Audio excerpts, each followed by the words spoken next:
दिव्यतो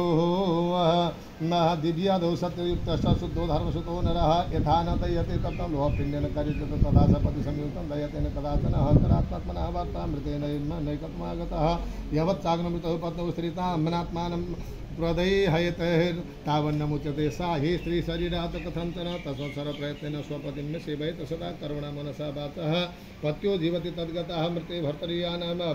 नारी समारोहेतु तासना सारुन्धति समां भूत्वा सर्वलोके मह्यते तत्र स भर्तृपरमा स्तूयमानप्सरोगणैः रमते पतितः सार्धं यावदिन्द्राश्चतुर्दशं तत्र भर्तारं सानुगच्छति तिस्रकोटिजय्या निरोपाणि मानुषे तावत् कालं वसतु स्वर्गे पतिना समोदते धूमाने सर्वसङ्काशे क्रियते रमणीन सा यवदित्यश्चन्द्रो वैः भर्तृलोकं चिरं वसत पुनस्थिरा सा गत्वा जायते विमले कुले पतिवृत्ता तु या नारी तमेव लभते पदिं या क्षीणं दादुकेन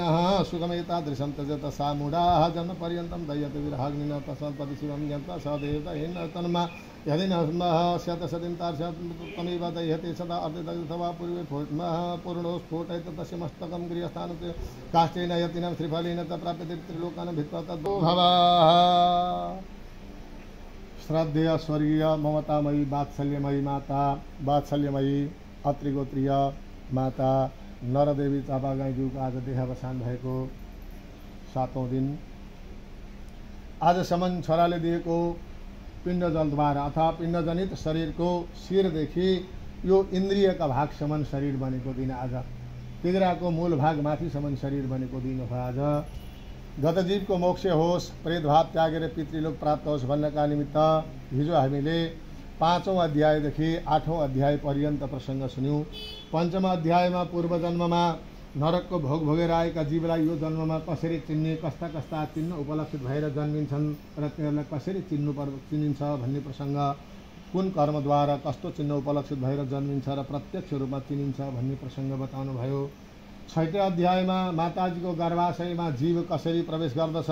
पुरुषको वीर्यकरणद्वारा माताजीको गर्भाशयमा कसरी प्रवेश गर्दछ त्यो बढेर कसरी जान्छ गर्भाशयमा रहँदा भगवानको स्तुति कस्ता प्रकारले गर्दछ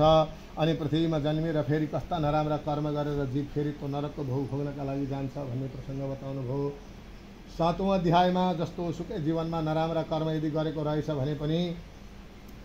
सन्तानको उत्पादन भएको छ सन्तान यदि छन् भने ती कुनै पनि नरकको भोग भोग्नु पर्दैन त्यही सन्तानले नि त्यो नरक रूपी नराम्रा वस्तुलाई हटाएर भगवानको दिव्य धाम प्राप्त गराउने कर्म गर्दछ। जुन छोराले मातापिताको अन्त्यमा अन्त्येष्टि कर्म गरिदिन्छ और्धदैकादि कर्म गर्छ भने अवश्यमेव त्यो मोक्ष भएर भगवानको दिव्य धाम प्राप्त गर्दछ त्यसले कुनै पनि नरकका भोगहरू भोग्नु पर्दैन भन्ने प्रसङ्ग। आफ्ना सन्तान भए त झन् उत्तम भयो सन्तान नभए पनि परको व्यक्तिले पनि कर्म गर्दा जीव मोक्ष भएर जान्छ भन्ने प्रसङ्गमा बब्रुवाहन राजाले त्यो जङ्गलमा शिकार खेल्न जाँदाखेरि भेटिएको जुन सुदेव नाम गरेको प्रेतले आफ्नो प्रेत भाव त्याग्न नसकेको र कर्मलाई कर्म गरिदिनु पर्ने अर्धदेहकादि कर्मको विषय उसले बताएको र बताए अनुसार कर्म गर्दैका प्रमाणले गर्दा त्यो जीव मोक्ष भएर गएको प्रसङ्गका साथमा आफ्ना हातले गर्दा त कहाँ हो काम अर्काले गर्दा पनि मोक्ष हुन्छ भन्ने प्रसङ्ग बताउनु भएको प्रसङ्ग। अनि 8औं अध्यायमा परलोक भइसके पछाडि कसले कसलाई के दिन्छ कसको छोरोको कसकी छोरीको कसकी पत्नीको कसको पतिको संसार कसको हो यो घर कसको हो धन दौलत इष्ट मित्र देखिने वस्तु कसका को हुन् केही पनि होइनन् यो शरीर पनि आफ्नो होइन शरीरभित्र रहेको तत्त्व रूपी जुन आत्मा हो भगवत रूपी आत्मा हो त्यही मात्रै आफ्नो हो अर्को केही पनि होइन। त्यसकारणले मनुष्यले आफ्नो जीवनकालमै आफ्नो पुरुषार्थ र विवेक रहँदा रहँदै धन आफ्नो हातमा रहँदा रहँदै सत्कर्म रूपी कर्म गर्नुपर्दछ। 10 दान वैतरणी पञ्चभिन्नु अष्टदान आदि गरेका सम्पूर्ण कर्महरू आफ्नै हातमा धन भएका बेलामा गरियो भने अझ उत्तम हुन्छ भन्ने प्रसङ्ग सम्बन्धका पर्यन्तका प्रसङ्ग हिजो हामीले सुन्यौँ। अब यो 9औं अध्यायमा आएर भगवानसँग गरुडजीले सोध्नुहुन्छ कथितं भवता सम्यक दानमातुरकालिकं म्रियमाणस्य कृतं तददानि वद प्रभो। प्रभो आतुर अवस्थामा गर्ने कर्म के हो अन्तिम अवस्था आतुर भनेको अन्तिम प्राणे कण्ठगतैरपि प्राण घाँटीमा आइसकेको छ अब माथि मात्रै आउँछ तल प्राण जाने अवस्था छैन अन्त्य अवस्था भयो त्यो जीवका लागि गरिदिनु पर्ने कर्म के हो कस्ता प्रकारले कर्म गर्नुपर्दछ।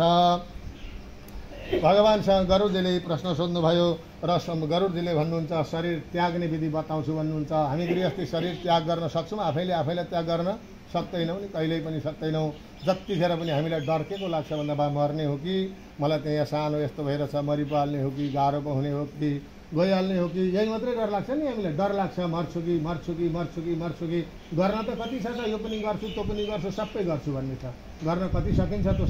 भोलि समयले देखाइने हो परार्थ भगवान्ले कति दिनुभएको छ त्यति नै गरिने हो गर्न त तर गर्न त संसारमै लडाउँछु भन्न लाग्छ नि डर लाग्ने एउटै हो बा मरिहाल्ने हो त्यो त्यहाँसम्म नपुग्ने पो हो कि भन्ने हुन्छ मर्नका लागि अब एकजना गुरुजी हुनुहुन्थ्यो हाम्रो बनारसमा बस्दाखेरि म 14 वर्ष बनारसमा बसेँ एकजना गुरुजी हुनुहुन्थ्यो उहाँको मैले 6 वर्षसम्म खाना बनाएँ उहाँको भोजन मैले गराएँ बनाएँ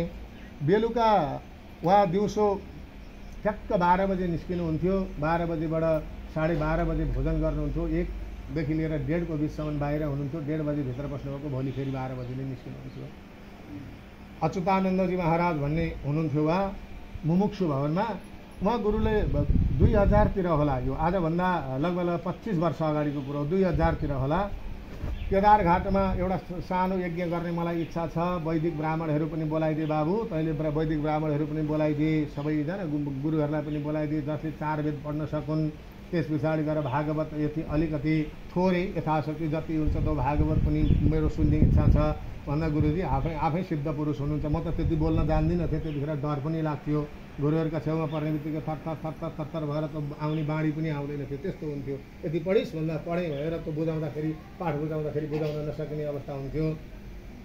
हजुर यस्तो सिद्ध पुरुष किन सुन्नु पर्यो र हजुरलाई सबै ज्ञान छँदैछ नि भन्दाखेरि होइन नि भगवान् कृष्णले पनि त्यो कसैलाई चक्रव्यूहभित्र पारेका बेलामा सञ्जयजीले प्रभु तपाईँले त्यो चक्रव्यूहबाट हटाउनु पर्दैन भनेर सोद्धाखेरि कृष्णले पनि भन्नुभएको छ मेरो पनि अर्को अधीनमा छ म पनि अर्काको अधीनमा छु म सक्दिनँ अहिले हटाउन उसको जे भाग्य थियो त्यो लिएर आएको परार्थ हो त्यसले भोग्नुपर्छ भन्नुभएको थियो भने म को जान्दछु र त्यस्तो म केही पनि जान्दिनँ भन्नुभयो र यस्तै गरी 2-4 दिन पछाडि माघे सङ्क्रान्तिको दिन थियो यो उत्तरायण लागेको माघे सङ्क्रान्तिको दिन थियो केदारघाटको समयको त्यो मन्दिर छ भगवान् केदारजीको मन्दिर छ त्यो मन्दिरको प्राङ्गणमा त्यो एउटा धर्मशाला छ त्यो धर्मशालामा ठुलो यज्ञको परिकल्पना भयो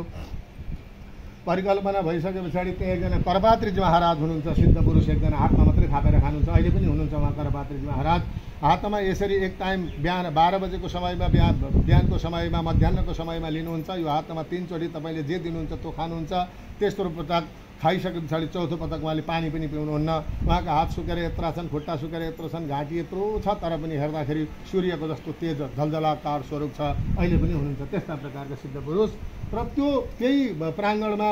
कर्म गरियो कर्म गर्दा उहाँले के भन्नुभयो भने कर्मको जब अन्तिम हुन्छ पूर्णाहुति हुन्छ पूर्णाहुति भइसके पछाडि मात्रै मलाई बोलाउनु पूर्णाहुतिको प्रसाद ग्रहण गर्ने बेलामा मलाई बोलाउनु त्योभन्दा अगाडि तिमीहरूले मलाई नचलाउनु भन्नुभएको थियो र पूर्णाहुति भयो सम्पूर्ण भयो म त हामी त केटाकेटी पनि थियौँ हुन त केटाकेटी त थियौँ न होला आज 50 वर्ष पुग्न आँटेँ 25 वर्षको त भइसकेको थिएँ त्यतिखेर सम्पूर्ण जान्ने भइसकेको थिएँ पूर्णाहुतिको प्रसाद लगाउनका लागि गुरुदेव प्रसाद लगाउने बेला भएर यसो गर्दाखेरि गुरुले अघि प्राण छोडिसक्नु भएको छ प्राणै रहन्छ शरीर सकिएको रहेछ त्यहाँ भनेपछि त्यो हो योगाभ्यास प्राण त्याग्ने विधि भनेको त्यो हो त्यसरी त्यो सक्छौँ त हामी हामीसँग त्यो क्षमता छैन हो त्यसलाई भनिन्छ योगाभ्यासद्वारा प्राणलाई उत्सर्ग गर्ने आफ्नो मन लाग्यो प्राण अब मेरो शरीरको अन्तिम अवस्था भयो मैले बाँचेर कुनै पनि छैन मैले गर्नुपर्ने सम्पूर्ण नित्य कर्म पनि गरेँ भगवान्का भक्तिका मार्गहरू जति थिए सम्पूर्ण मैले पिइसकेँ भनिसके पछाडि अब उहाँलाई त भक्ति पिउनुभन्दा अर्को कुनै वस्तु नै थिएन बाहिरको लोभ मोह माया ईर्ष्या डाहा केही पनि थिँदै थिएन नभइसकेपछि शरीरलाई त्यागिदिनु भयो प्राण भगवान्मा लीन गराइदिनु भयो शरीर त त्यहीँ रह्यो गङ्गाजीमा लगेर नाउमा लगेर बिचमा लगेर फ्याँकिदिए माछाले खायो सकियो त्यस कारणले हो त्यो शरीर त्याग्ने विधि भनेको चाहिँ हामी त्यो शरीर त्यसरी त्याग्नलाई सक्दैनौँ त्यस कारणले अन्तिम अवस्था भयो है अब प्राण जाने बेला भयो है भन्ने जानिसके पछाडि अब त्यो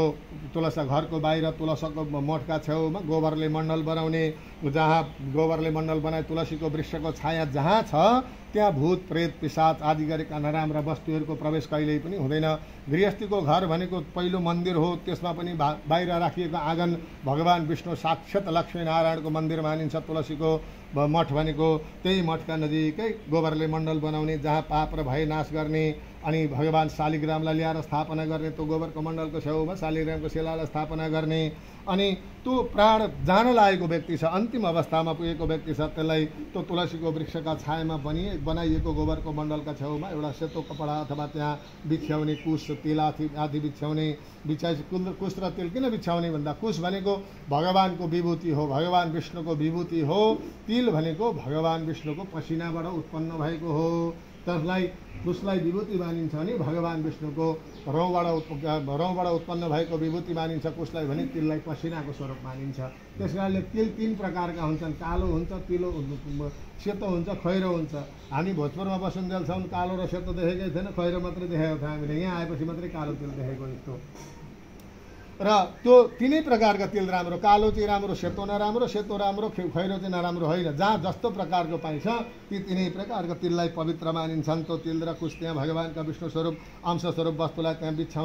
बिछाइसके पछाडि अनि त्यो जीवलाई ल्याएर त्यहाँ तुलसाका मठका नजिकै राखिसके भगवान शालिग्रामको शिलाका नजिकै ल्याएर शयन गराउने। अनि त्यसलाई तुलसीको दल गङ्गाजल मुखमा राखिदिने। त्यो अन्तिम अवस्थामा जसका मुखमा गङ्गाजल 1 थोपो मात्रै पर्छ भने जति 1000 वर्षसम्म पृथ्वीमा गङ्गाजी रहन्छन् त्यति नै दिव्य साथ र 1000 वर्षसम्म भगवानको दिव्य गति त्यसले प्राप्त गर्दछ। त्यस कारणले अन्त्यमा तुलसीको जल, तुलसी पत्र, तुलसी जल, तुलसी मञ्जरी जीवका मुखमा पारिदिनु पर्दछ भनेर बताउनुहुन्छ। अब यिनै कुश यिनै तिल पवित्र हुन्छन्। कुनै समयमा जस्तो हजुरको कुश आज चलाउनु भयो, भगवानको पूजा गर्नुभयो, भोलि कुश छैन, हामी गृहस्थी हौँ, लोभी पनि हुन्छौँ, अलिकति थोरै बचाएर पनि राख्छौँ, त्यो राख्नु हाम्रो धर्म हो।